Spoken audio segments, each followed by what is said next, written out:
Jesus é o Messias, o Filho de Deus, celebrando o 21º domingo do tempo comum.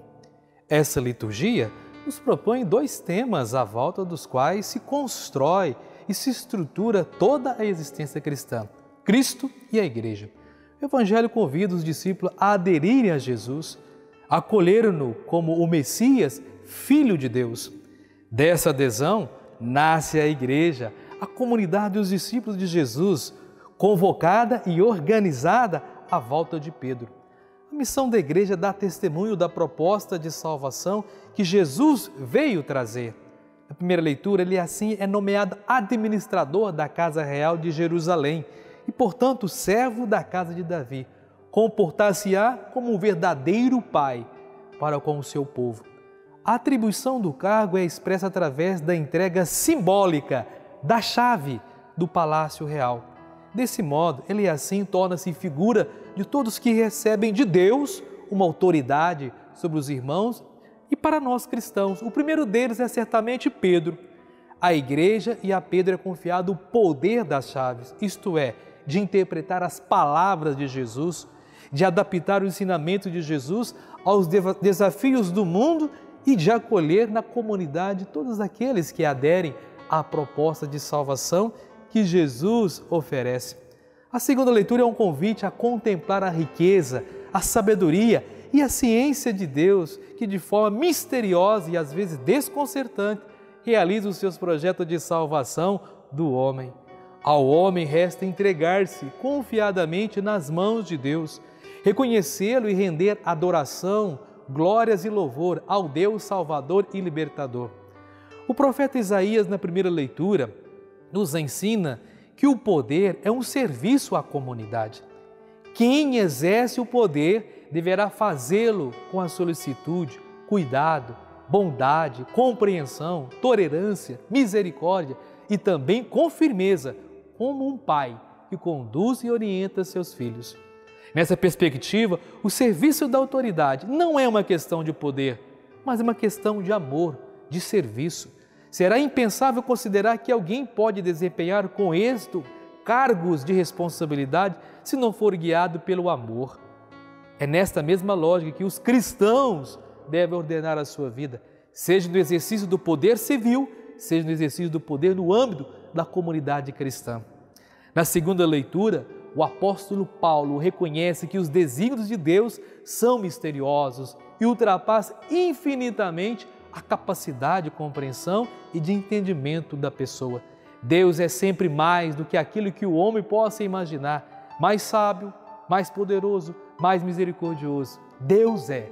Ao homem reconhece a sua própria pequenez, os seus próprios limites, a sua própria finitude, a sua própria incapacidade de compreender e entender totalmente esse Deus desconcertante, incompreensível, mesmo quando as coisas parecem não fazer sentido, porque a lógica de Deus é completamente diferente da lógica dos homens. Ao homem resta atirar-se com confiança para os braços de Deus, acolher humildemente a sua palavra e procurar seguir com simplicidade, amor os seus caminhos. O verdadeiro fiel é aquele que, se mesmo sem entender, alcança os projetos de Deus, se entrega de maneira confiante nas suas mãos e rende hinos e louvores a Deus.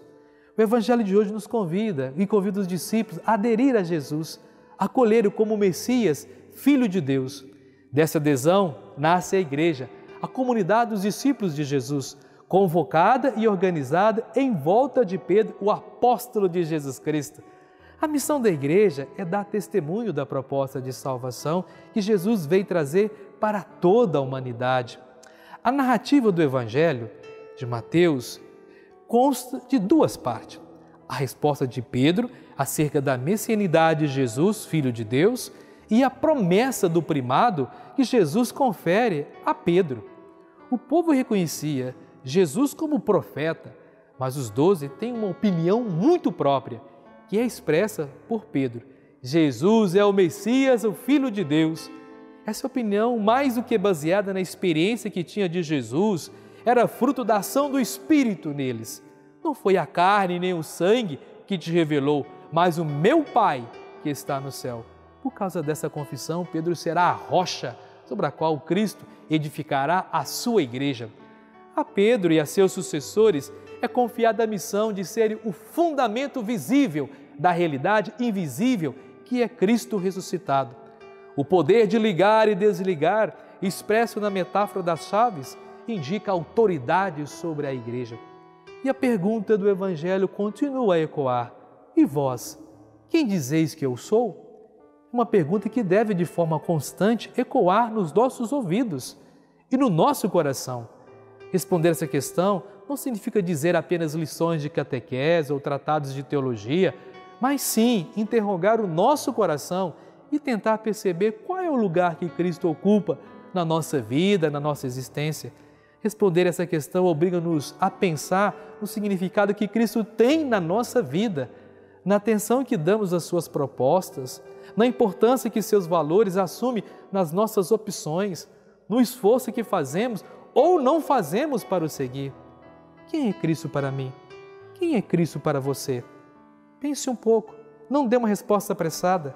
Reflita, como você vive o seu relacionamento com Deus hoje? Ele é tudo para você? Pense. Caríssimos irmãos e irmãs, Pedro é o protótipo do discípulo. Nele está representada essa comunidade que se reúne em volta de Jesus e que proclama sua fé em Jesus como o Messias, o Filho de Deus. Somos exortados pela palavra a estar e permanecer na barca de Jesus, que é a igreja. Jesus é a força, é a salvação da igreja. Jesus deve ser o centro da igreja e da nossa vida sempre. Por isso oramos pela igreja e dizemos: Jesus, nosso irmão, com o apóstolo Pedro, proclamamos os títulos que revelam a tua natureza e a tua missão. Filho do homem, novo Elias, novo Moisés, grande profeta, Messias, filho do Deus vivo, Salvador, libertador, Filho do Deus presente no meio de nós. Nós bendizemos, louvamos, te agradecemos. Nós te pedimos pela tua igreja, pelo sucessor de Pedro e por todos os bispos a quem confias as chaves do teu reino. Convido a todos a compartilhar essa homilia com seus amigos e amigas nas redes sociais. Vamos juntos evangelizar. Inscreva-se no nosso canal do YouTube, dê seu like, comente, compartilhe. Sejamos homens e mulheres do bem, comprometidos com o Evangelho de nosso Senhor Jesus Cristo. E que Deus nos abençoe sempre. Ele que é Pai, Filho e Espírito Santo. Amém.